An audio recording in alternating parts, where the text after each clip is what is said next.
Welcome to Knit, Design, Edit, Sleep, Repeat with Lisa Conway and Denise Finley. Let's listen in and see what's happening, who's happening, and what's new in their world.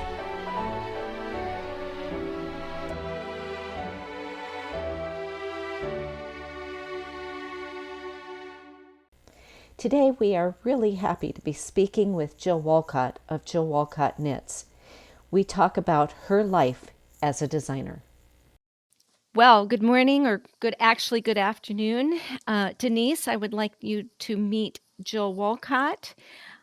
I have been kind of introduced to Jill through her grading class, which I plan on taking here shortly. But Denise, take it away. Well, good afternoon, Lisa and Jill. It is so good to meet you. We are excited to have you on this podcast to learn a little bit about what you've been doing lately. I would really like to hear kind of your design story. So if you could answer just a couple of our W's. Maybe when and why you started designing.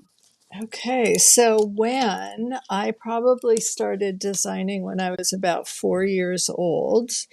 I literally have been designing as long as I can remember. And I used to draw princesses. And I think that was the beginning. I remember getting a little bit of a toy sewing machine and sewing clothes. My mom was a sewer. My grandmother was a seamstress. And I come from a line of creative people. And so I ended up going first to technical school where I learned pattern grading and manufacturing garment construction in my late 20s. And I'd always wanted to design, but I did not have the self-confidence to do it. So I worked for a while and then I decided to go back to school. I started sewing when I was 8, and I remember still vividly making a dress. I think it was for the 5th grade. It was red poplin with white poplin collar and cuffs. It was a shirt dress. And let me tell you, as a young person, sewing red top stitching on white created some tears. I can imagine. I remember at one point saying to my mother, "Why do they call the pattern simplicity?" I think I asked my mom the same thing. But I think we can all relate. yeah, so I have been doing this always. And whether I was, dressing my dolls, and eventually I dressed myself, I went to technical school. Then I decided that I probably didn't really want to sit at a sewing machine and was not sure I wanted to do pattern drafting. So I went and got a 4-year degree in fashion design and a second degree in fashion merchandising. So that's my background. That's very interesting that you were as about the same age I was when I started sewing. Yeah. I think so many little girls did that back then. Yeah. And my mom was a designer actually and an excellent seamstress. So that background is similar. And I remember thinking, I'm never going to be as good as my mom. Yeah. Oh, so your why that you started designing, you mentioned not wanting to sit at a drafting board and other things. Was there anything else more inside of you that wanted to come out? Like you always had something, it was a passion?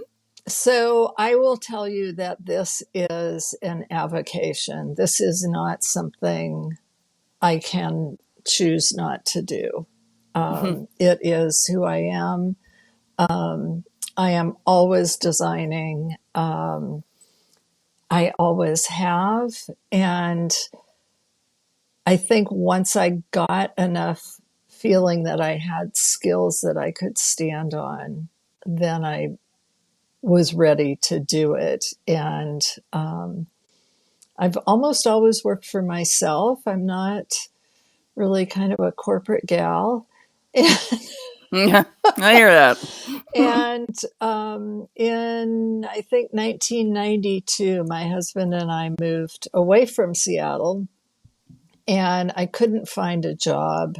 And I eventually made my way to machine knitting, which seemed like a good thing to do. I was just fascinated by being able to create the fabric. And so what I always tell people is that how knitting captured me and stole me from sewing was that I could create both the shape and the fabric and do it simultaneously. And, I think I am so lucky to get to do this.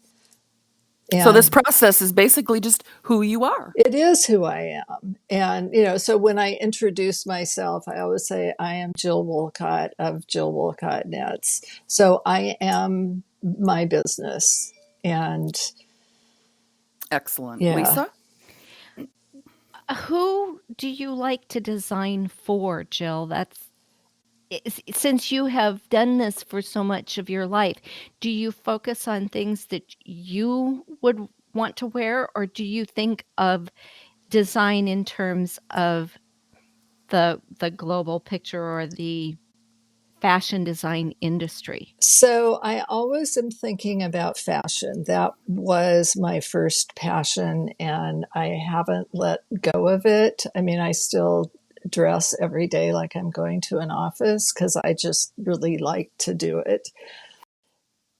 I would say that I design for someone like me, but not necessarily me. I have always specialized in garments, and I kind of challenged myself a few years ago to do accessories because no one was knitting garments. And I found that to be pretty fun once I started doing it. I will often provide challenges for myself, like, can you make something out of a limited quantity of yarn? Or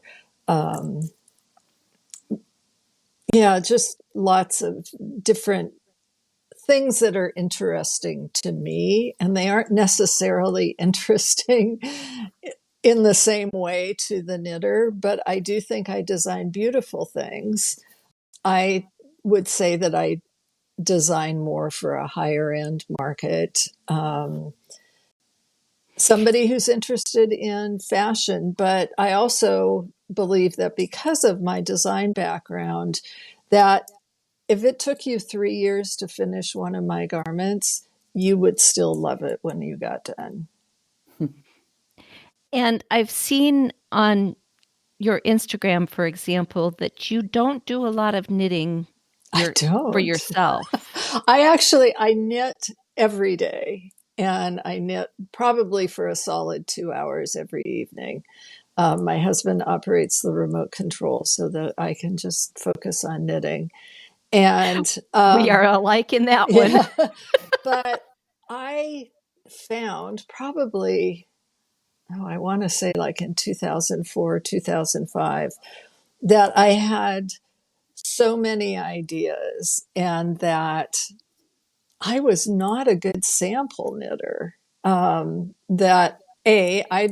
care about the process. I don't care about ever finishing anything. And once I've solved all the problems, I'm kind of done. And that it wasn't a really good use of my time. So at that point, I hired a knitter, and I've been working with one ever since. Interesting. I think, Denise, you've got a question that might go along with that. Oh, sorry. I was looking up something. I was looking up Jill Wolcott. Gee, you were supposed to have done that before now. I had an hour, Lisa. Here's the thing. It's a question that we ask a lot of the people that we interview for our Hmm. show. Do you ever knit other people's designs? And if you do or don't, why or why not? Okay, so I don't very often. So what I tend to do is I try either in November or December of every year, I try to knit something from somebody else. Um, and it's because there's lots of gift along things going on, and people are like focused on their knitting. So I feel like I have a little bit of time to take focus away from what I'm doing. I tend to not like other people's patterns. And for a Is there couple anything of, specific you could say yeah, I'm about going that? to give you the reasons why. And I Okay. have a very specific way that I do my patterns because I have a form of dyslexia that makes it impossible for me to easily read regular knitting charts. And so I created a system that I call action charts, where the symbol tells you what you're doing regardless of what side you're on. So a purl is always a purl, and it doesn't matter whether you're on the right side or the wrong side. So if I knit somebody else's patterns, I have to use their system. I also tend to be, as you've probably already guessed, wordy. No, I don't recognize a soulmate when I see her. So I give much more. I'd like, if somebody says reverse the shaping, I just feel like they just bailed on me, and that I love it. there is no reason why I should have to do that myself in my head, because that Thank means you. I have to go and do it because I can't do it in my head because of the way my brain works. So I write out all of my instructions. I give a lot of information. I'm, a teacher at heart, so I'm introducing new techniques. I have figured out the best possible way to do everything. I try to make it so that you can do everything possible on the needles, because who wants to sew something together? And I do charts. I do shaping charts. So if you're working in pattern, you can see what happens to the pattern as you're working along. So I have trouble with other people's patterns because I feel like they're requiring me to do more of the work than I want to when I don't know what's in their head.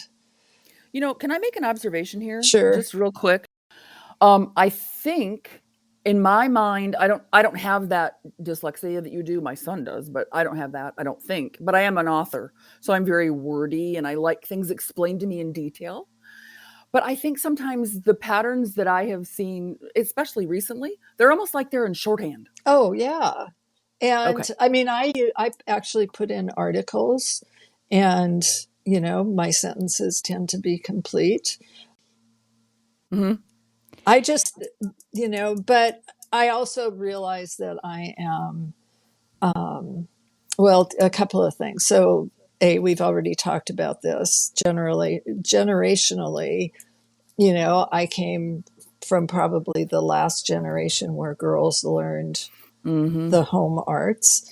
Yep. So I've got a lot of information that I know, and I don't like it if I have to get up off the couch when I'm knitting to go figure something out. Or to go get a book that explains it. I do. Exactly. So I put everything in my patterns. I explain the techniques. Everything's hyperlinked. So, if you want to know Mhm. what I mean by flexible long tail cast on, it will take you to where I've explained it in writing, which will then you can go look at a video if you want.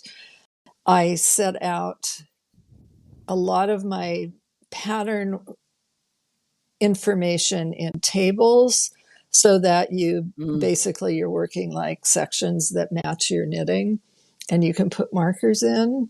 because I knit in front of the TV and I'm often reading subtitles, and literally what I want is to have the pattern on the couch next to be able to look down, see what I'm supposed to do, and to carry on. Now, to be Well, fair, Lisa did a pattern recently, and her pattern was set up that way, Lisa, right? You had the links in there, and you had everything that you needed, and it was all neatly packed in one little pattern. Well, I tried to do that. I was sitting here wondering two things. First, do you ever teach how your method of pattern writing? Well, I've just been thinking about that. So I have always just like not been willing to fight the fight that we could do better. And I'm kind of deciding that maybe I am interested in fighting that fight. Well, Mhm. I think, Jill, what I'm seeing as a tech editor is more interest to do more what you're talking about, Right. where Interesting. we're writing out all of the instructions. As a tech editor, it's a balancing act on my part to help the designer create a pattern that is clear. But Yes. we usually also add the word concise. And yet, in today's market, where you're not having to worry about that limited print space, Right. we can write things out more completely without affecting the end product, the end pattern product. So it would be really interesting to me to learn more about your pattern writing process so that maybe I could share that information with designers I work with and say, maybe if we put it in a table, Yeah. maybe if we did this or did that, it would make it more readable for a larger audience, because a big interest of mine, thanks to a situation Denise has found herself in, is accessible pattern writing and making patterns for the dyslexic, making pattern for the vision impaired, making patterns for people who can't necessarily utilize the traditional charts or Yeah. abbreviated row instructions. Yeah. Hey, Lisa, how about making a pattern for people who love words, like this author? Oh, Hello. Denise, I'm your gal. I'm I looking at a know. pattern right now, and so this is not at all unusual. It has a fully written pattern in fingering weight for this Mhm. shawl, and then there's a pattern that goes with a calculator, so you could do it in another weight of yarn Excellent. using the calculator. And this pattern is in draft stage still, and it's 28 pages long. See, I'm editing a book right now, and I can tell you, I've written several books, okay, and I've finished a series, and now I'm re-editing them and republishing them during significant dates this year.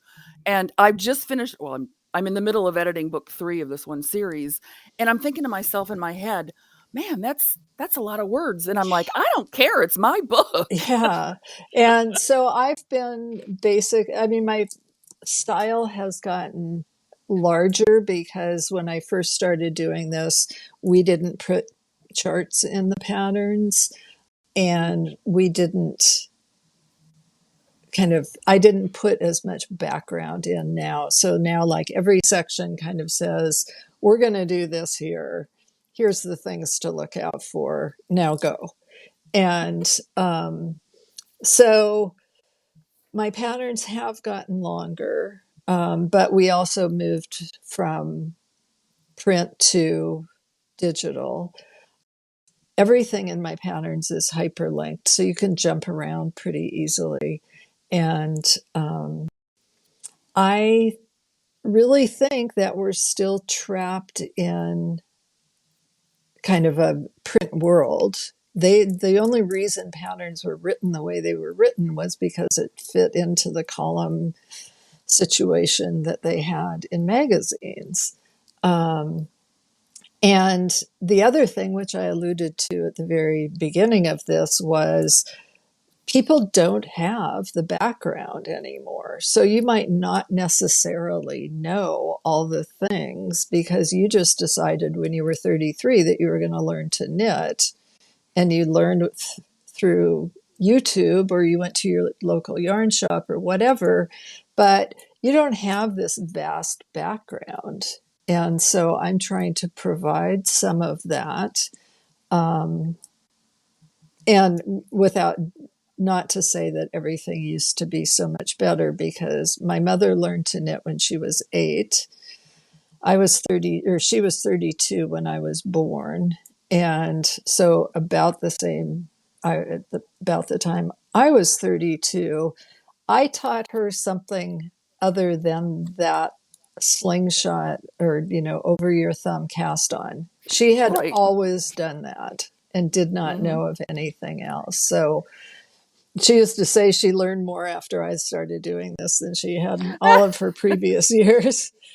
I was sitting at my mother's home knitting a sweater, and I had not it was a colorwork sweater, and I hadn't done any of my ends in. I finished the sweater and turned it wrong side out to start. Well, actually, I was knitting it wrong side out because I knit Portuguese when I do stranded. So I had started to weave in the ends, and my mother said, "Well, why didn't you knit those in, you know, Yeah. the way I taught you to when you were a kid?" And it was like, "Because I can make it look neater this way." And but she had no clue that you could weave the ends in afterwards. Yeah, I don't recall my mother ever finishing a sweater. I mean, she always knit the sweater and took the pieces down to the local yarn shop, and the ladies there put it together for her. My mom did the same thing. Yeah. It was called Sit and Knit. I'll Yeah. never forget it. I was probably 2 when she started dragging me there, So I grew up funny. there. yeah, things were different. And I remember wanting to learn to put things together. And because probably at this point the yarn shop didn't exist anymore, and sending away to Vogue Knitting for an instruction booklet that they had. And they were literally having you backstitch the seams together. They did not know about mattress stitch yet. Oh my. Wow. Yeah. We've been through a lot in our Yeah, lifetimes, so haven't we? the Yeah. computer has opened the world of knitting incredibly, but there are areas where I think we could certainly advance a lot more, and I'm really interested in those. I love designers that push the envelope a little Oh, bit. that's me. And yet, I also love the designer who pushes the envelope by looking backwards. Yeah. I am part of a group that got very interested in the history of double knitting. Mm-hmm. And so we were doing this collective research. And the first book or print reference that we could find to anything close to it was a book called Two Color Reversible Knitting by Jane Neighbors. Uh-huh. Was written in the 70s, I think Yeah. 74. And one of the members of the group has recently designed a shawl that utilizes knowledge that she gained from that book, but in such a unique and new way that it's created a completely different look and stitch, basically. Cool. So I love that. Where do you find your inspiration? She got hers from this book. Where do you find yours? So, yeah, the first time that I really seriously talked about my life as a designer was I was asked that exact question, and I had to do a presentation to a knitting guild. And so at that point, I was younger, and the internet was way younger. So one of my primary resources was Women's Wear Daily, which is a trade publication for the fashion industry. So I got that every day or every weekday. And, I read fashion magazines, and just to me, everything can be inspiring. I love flowers, so sometimes a flower might inspire something. I have stitch pattern dictionaries, I look at those. Um, I look through fashion magazines and see shapes and then think, how can I do that in knitting? And how can I create a fabric that will make this possible? So everything inspires me. Sometimes it's what I'm reading. I would say I'm less of I see something and it inspires me, as I am constantly taking things in, and I just have stuff available all the time. Never at a loss for an idea. I envy people who look at things around them and just automatically translate it into that creative process. Yeah, and part of it is training. I mean, I went to school and learned how to do this, and then after or in 2000, I started teaching at FIDM in San Francisco, and I taught design and I taught technical design, which is, like how do you create multiple sizes, that sort of thing.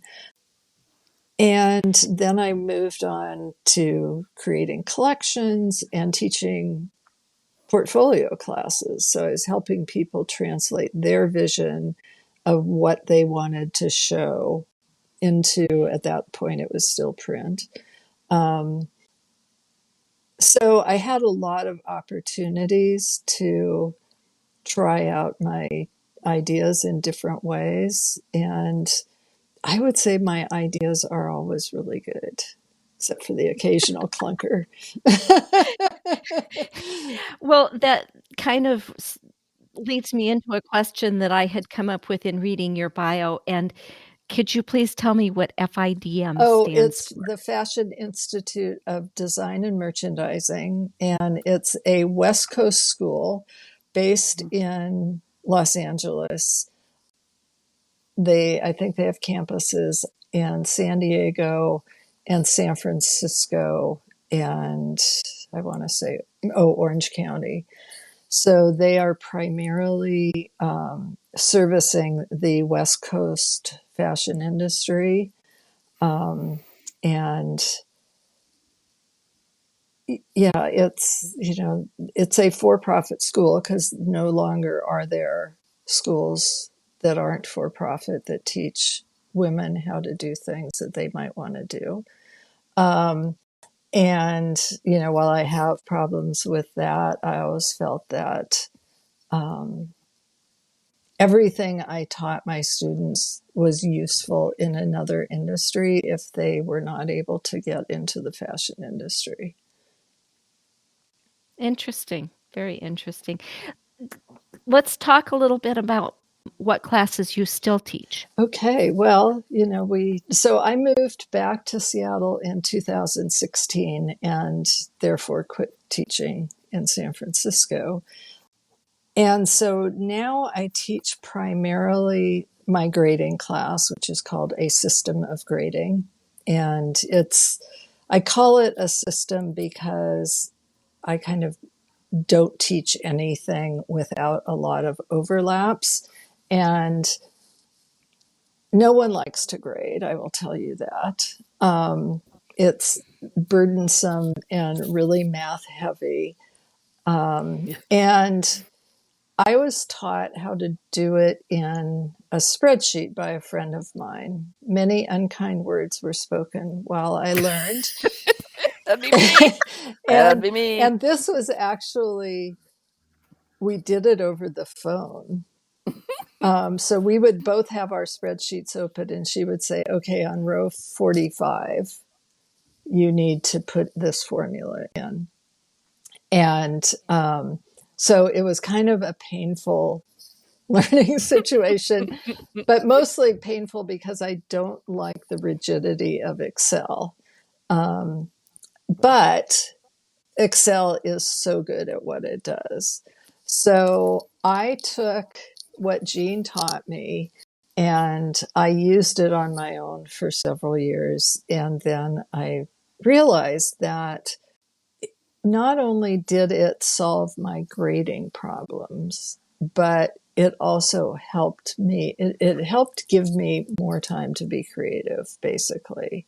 So you invest a whole ton of time in setting these things up, but then it started opening new doors. So my grading class starts with grading a cowl, which people think like, oh, really? You're going to make me grade a cowl? How stupid is that? Well, let me tell you, it's a very comfortable place to start. And we end with a fitted cardigan with set-in sleeves. And so we cover a ton of territory in 15 sessions. It's very intense. Because it's so intense, I allow people to audit the class after they've taken it so they can come back and, relearn something or expand their knowledge about something because it's very hard to take in everything at once. I've never gotten around to creating all of the other ancillary classes, which I would love to do, like how do you grade a one-piece garment, that has sleeves and body together? Or how do you do different necklines, that sort of thing?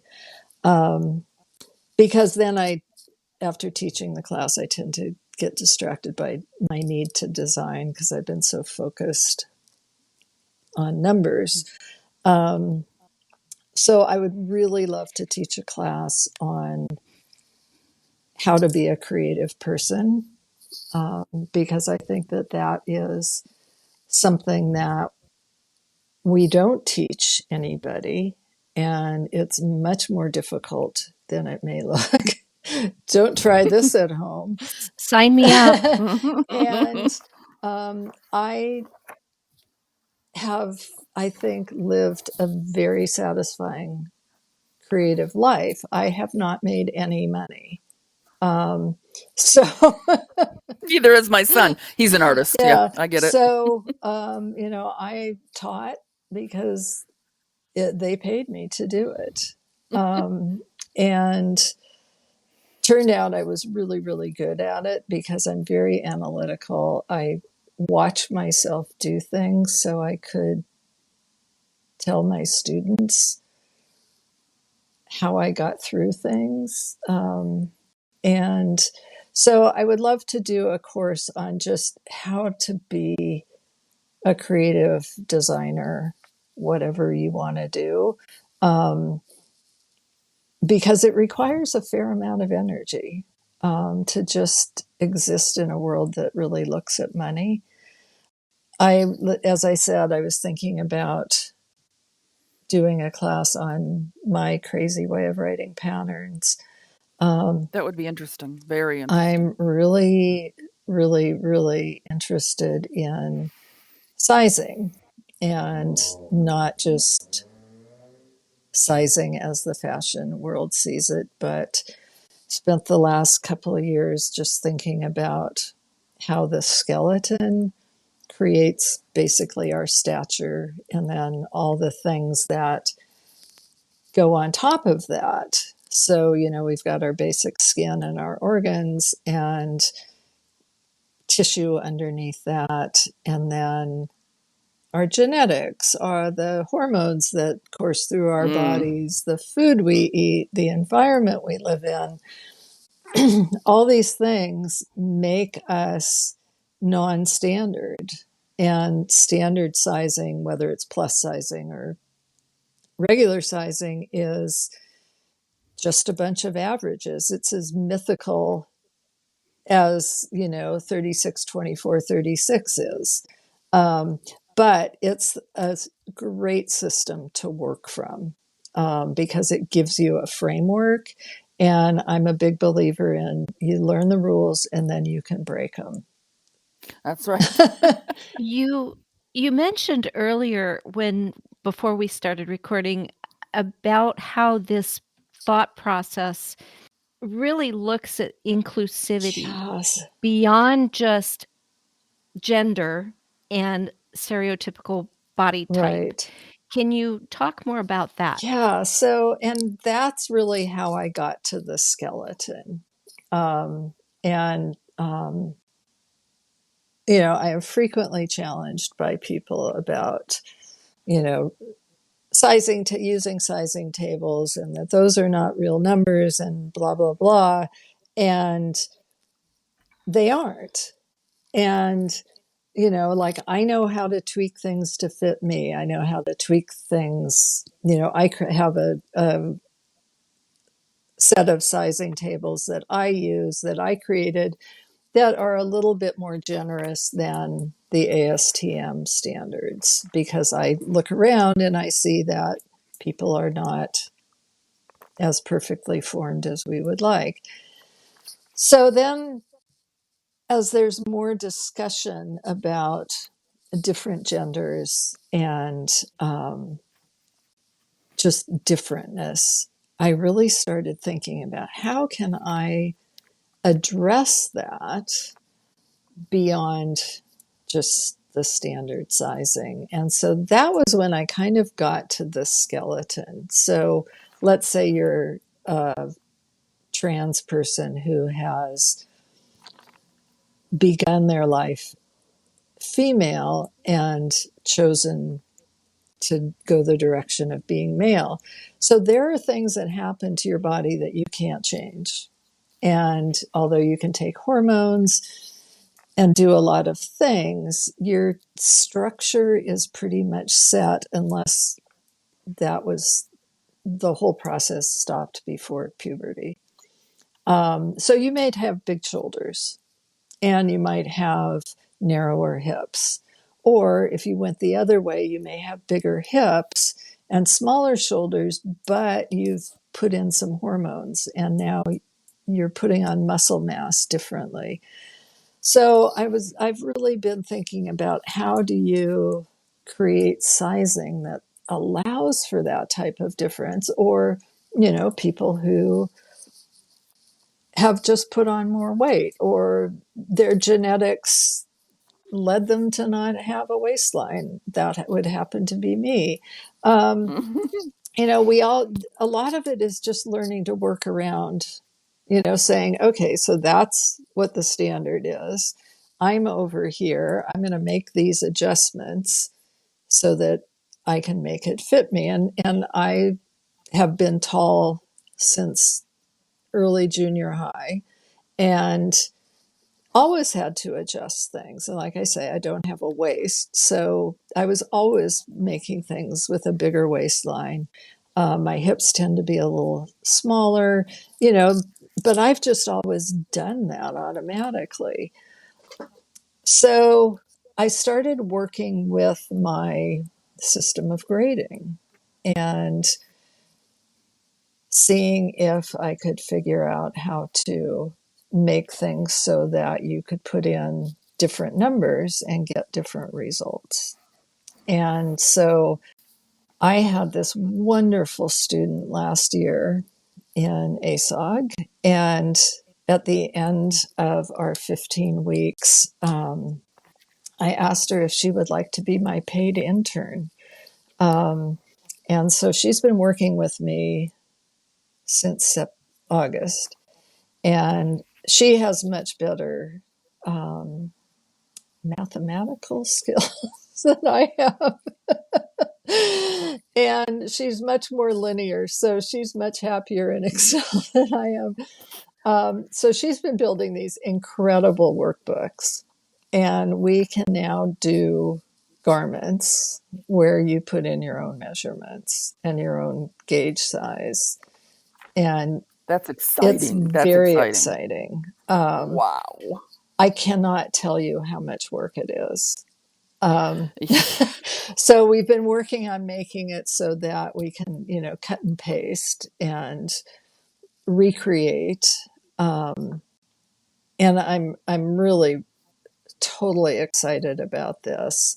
And I will probably be doing a test knit here shortly with the first garment that we have. And that garment, the size that I wrote, or the gauge that I wrote it in, goes from, I think, a size 31 to a 67-inch bust. And there's 19 Wow. sizes. And then it will also have the custom version. And in this process, I also created 2 new sizing frameworks, which I call the inverted triangle and the triangle. So really looking at the skeleton. And my intern has, apparently, she lives in Ottawa. We've never seen each other except on Zoom.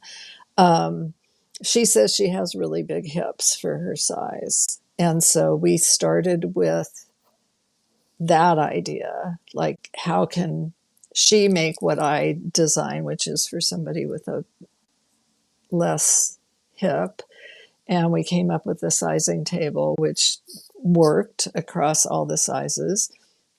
And then I said, well, what about the poor gal who's got like a huge bust, or the person who's got big shoulders for whatever reasons, and how can we address that? So I now have 3 sizing tables, only one of which is publicly available. They're both available, or they're all available in both standard and plus size ranges. I am not doing men because you can change it if you can put in your own measurements. So I am bored by men's clothes, so and their arms are too long. Yeah. Talking to Denise, whose husband is what, 6'4"? No, he's almost 6'7". 6'7". Yeah, That's right. those arms would never get a sleeve from me. His suit jacket size is a 52 long. Yikes. So yeah, he's really broad shouldered. Yeah, so anyhow, that's my classes. And then I have some fun things on Teachable, like Knitter's Math and other little things. They are generally free, or $50 for a short session of classes.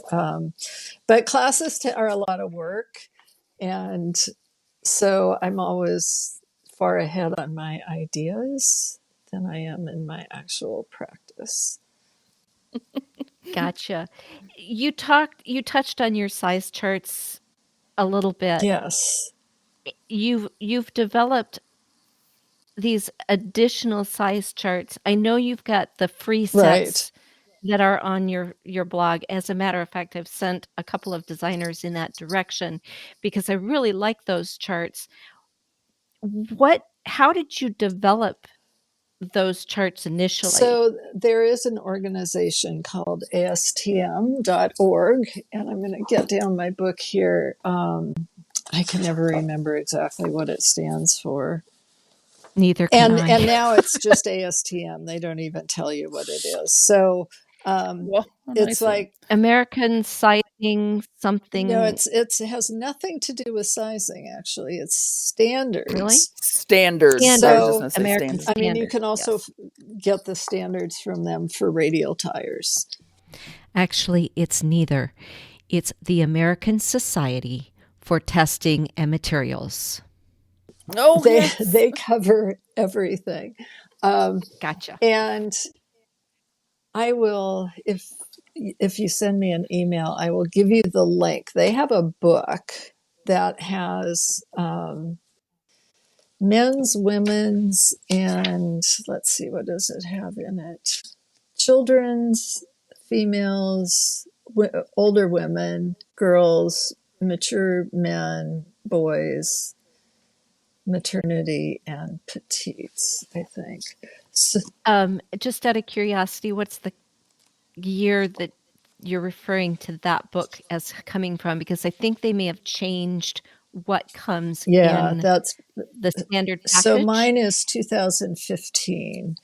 It's Okay, still the yeah. best deal. You can buy the individual sizing charts, and they cost Mm, $50 a piece. yep. So Right. if you get the And then they book, do have additional ones now for plus sizing and that sort of thing. So, and so that's where I started because that's what they use in the design world. And although we know that every company has their own measurements, they all kind of start here and then they adjust it for who they think their customer is. Um, so it's the most comprehensive tables of measurements. It comes in both inches and centimeters. So I just looked at them and said, okay, so I think people's waists are bigger than that. So I'm going to pad those out a little bit. And I didn't change them a lot. And, like waistlines don't really worry me because in knitting, we don't focus on them. But so I just adjusted those. And then I have some of my own ideas about some of the measurements in there. And rather than change those measurements, like I think their shoulder width is much too big, I treat it as negative ease when I'm creating a pattern. So if it says that for a size 10, the shoulder width is 14.5 inches, and I want my garment to sit 3/4 of an inch inside that outside bone, then I take 1.5 inches of ease off that measurement. And I do the same thing in a couple of places where I think it's almost more of a judgment call on how the garment is going to fit. And so I don't really care what they say. I'm going to get to that number because my experience and what I know tells me what I want to do. So that's how the tables were made. And that's where I started to create my triangular bodies. It's not perfect. They have not upgraded those numbers the way they should because nobody wants to pay for it. And, it's like everything else. We just rush to the lowest common denominator. And trust me, Walmart ain't paying for sizing Mm-mm. tables. Um, Mm-mm. so that's where I started. okay, great. Interesting. Um, we're going to have Denise move us away from grading a little bit and ask her next question. Well, Jill, I think I'm already going to know the answer to this question. Yeah, no kidding. But I think I'm going to ask it anyway. It's something we ask Yeah. most of the designers that we talk to. So, have you ever thought about not continuing to design or teach? I mean, like retiring? Yeah. So, and whenever I bitch about money, people say, Right. well, do something else. And, so at this point in my life, I don't know how to do anything else. This is Right. what I do. I do sometimes think, like, why do you care about doing this? And my answer to myself is I've got the best job in the world because I wake up and I am thinking about the things I'm going to get to do that day. And, like maybe it was last night, I couldn't sleep because I was thinking about marketing, which is the bane of my existence. You and me both.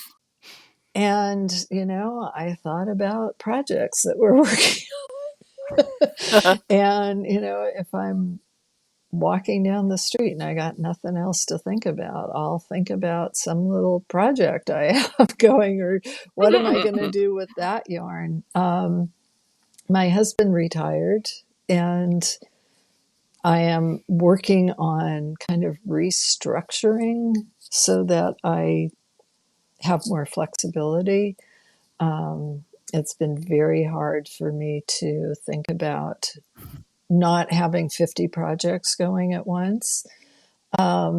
Yay! Someone else. Yeah. Yay! And I am not, I do not know when I'm going to quit doing it, but I don't see that happening. I love it. And I mean, I love it too as just a knitter.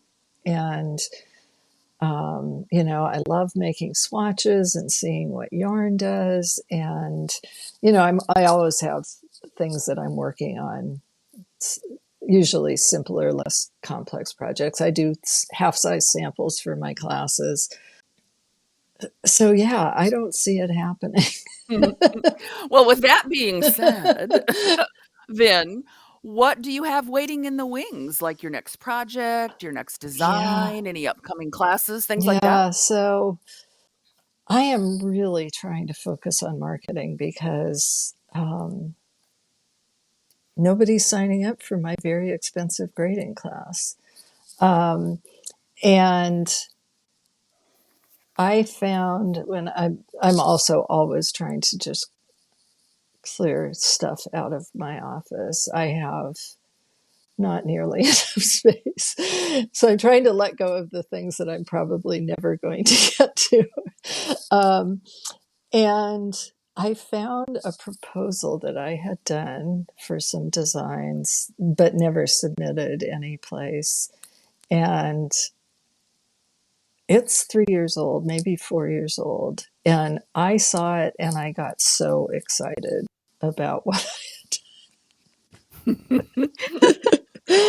so that is getting moved around my desk. I'm finishing up this very long project that I worked on called the Amalfi Collection. And so I'm trying to wrap that up so I can move ahead. Jamie and I have all of these pattern calculators brewing. And and my 50 projects, yeah. It sounds like you have a lot of plates spinning, and yeah. So retirement is just not in the sadly, cards. I am also, inclined to drop a plate occasionally. So, And then you find it underneath a bunch of other things, right? Okay. and I'm really trying to not let myself just run after every idea, which is so hard. Well, Jill, so speaking of all of that, and you mentioned marketing and all that, tell us right now so our listeners can hear you, where can our listeners generally find you Yeah, at? so I have a website called jillwolcottknits.com, all of one word. And everything, I've got a blog that I tend to get up every other week. They can sign up for my newsletter called The Inside Scoop. If they're on Instagram, I'm Jill Wolcott Knits. I'm pretty much Jill Wolcott Knits every place, except on Twitter, where I don't have an S at the end because of characters. And on Twitter, I simply post things. I can't stand to go there. It's just, ugh. I know. I just renewed my account. I know. I refuse to ever start a Yeah. Twitter account. That's how. And when you're marketing, it's important, so though, right? every place I'm Jill Wolcott Knits. I think on Ravelry it's Jill Wolcott Knits. But that's how you can find me. I am most active on Instagram because I like that. I check Facebook all the time, but I find it less satisfying.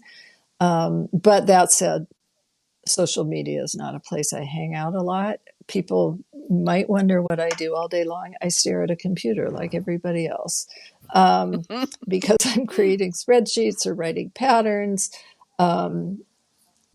Lisa understands that. So I do Instagram in the evening.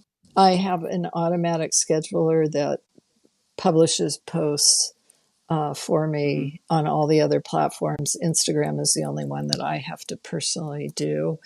And that's kind of what I do for marketing. And yeah, I know it's not enough. Well, all of your links, thankfully, Jill has already shared those with me, so Yeah. they will all be in the show notes. It'll be really easy for our listeners to go there and find you. And if anybody wants to email me, you can always reach me at jill@jillwolcottknits.com. Yes, it's a nice, easy one to remember. And I'm the only person who answers those emails, so you will get me. Oh, and she answers very I quickly too. do. I will let you know that about 6 or 7 months ago now, I emailed her about the grading class and then ended up not being able to take it in the fall. But she answered me in like 24 Oh, hours. It was yeah. just really fast and really and I knew it was personally from her too. It was really great. So, yes, all of that will be in the show notes so our listeners can find you. We have one last question we like to ask all of our designers because we are here for budding designers and new people who think maybe they want to invest time into designing. So, our very last question to you, Jill, is what advice would you give a new or budding designer? So I should know that off the tip of my tongue, but I'm actually really thinking about it contextually. Right now, it's a crazy crowded market. And people enter it at a lot of different levels and with a lot of different levels of success. Now, I've been doing this, for like 1,000 years. And because I'm not interested in marketing, I am not as successful as I could be. I am doing exactly what I want to do. I have somebody who makes sure that I have food and shelter. So Right. I don't have to worry about that. It's hard. It's really hard. That said, if you want to do it, it's also relatively easy to break in. I have mentored people. I would have been too shy to ask anyone to mentor me. I am basically an introvert, although obviously I can talk forever. So I would say that a lot of people are really generous and find people who will help you, who can maybe answer questions for you. Do not be embarrassed that you don't know everything. Don't look at what other people are doing and feel Amen. like that is what you should be doing, unless you are doing this because you want to be a follower. I have what my grandmother called the courage of my convictions, and I am perfectly happy marching to my own drummer. But that said, I belong to 3 or 4 groups that provide me with a place to vent, that give me support about things that I need to be supported on. Right now, I'm working with another gal who's a quilter, and we meet every Thursday at 5 o'clock on Zoom, and we spend an hour together writing quietly, just so that we have that focused time. And, we start by saying, I'm going to work on this. And at the end, we say what we did. And yeah, and she almost always scares me when she announces that time is up. So, but for me, where I've got so many things going, it's often hard to sit down and work on my book. So, you just have to look for support where you can find it. Know that the other thing I love about my job is I am always learning new things. And Correct. every day is an opportunity to either try out something that I've learned in the past or to find a new way to do something. And to me, there's just no other way to live. Um, and I wish I felt the same way about marketing. I get it. Well, Jill, I know that Denise joins me in saying we totally appreciate your Oh, being thank here. you. It's been an absolute pleasure, and I know that our listeners are going to gain a great deal. So thank you. And just think about that pattern writing I'm class, going because let to. me tell you, I really think that that one would do well. Cool. Excellent. As a tech Yeah. editor, I know there's a lot of people out there that could really benefit. And maybe Lisa could market it for you. I'm just saying. Totally. That would be awesome. Well, I certainly wouldn't stay quiet about it, that's for sure. I know. That's why I'm saying that. I mean, I already tell people about our grading class all the time, and I I haven't know. even taken it yet. So, hey, what Yeah, can I so say? that's the other thing, is that although there can be a lot of negative energy in this industry, there's also a lot of support. And, I'm always happy to support people, and it's wonderful to feel like you're being supported by other people. Another thing that just occurred to me is the Creative Industry Alliance, CIA.org. Join that. That is actually the creativeindustryalliance.org. You can find it in the show notes. Because it is like-minded people. You can often find people who are in similar industries, so you're not necessarily talking to your competitors if you're not comfortable doing that. I mean, that's where I met this gal that I'm writing with. So we have a similar goal. We're not competing against each other. We can just totally support each other. Plus that they have lots of really good resources. Excellent. You Thank you bet. so Thank much. you. Jill has been kind enough to offer our listeners a coupon code for classes or patterns. Please check out our show notes in our Facebook or Ravelry group, or sign up for the podcast newsletter on my website at arcticedits.com. Don't forget to hit follow or subscribe, and join us for episode 9 when we share a big announcement. So, just to wrap up, remember you can reach us through our Facebook or our Ravelry group, at our email at knitdesignedit@gmail.com. And if you would like to learn more about tech editing or grading or other services that I provide, please visit my website at arcticedits.com.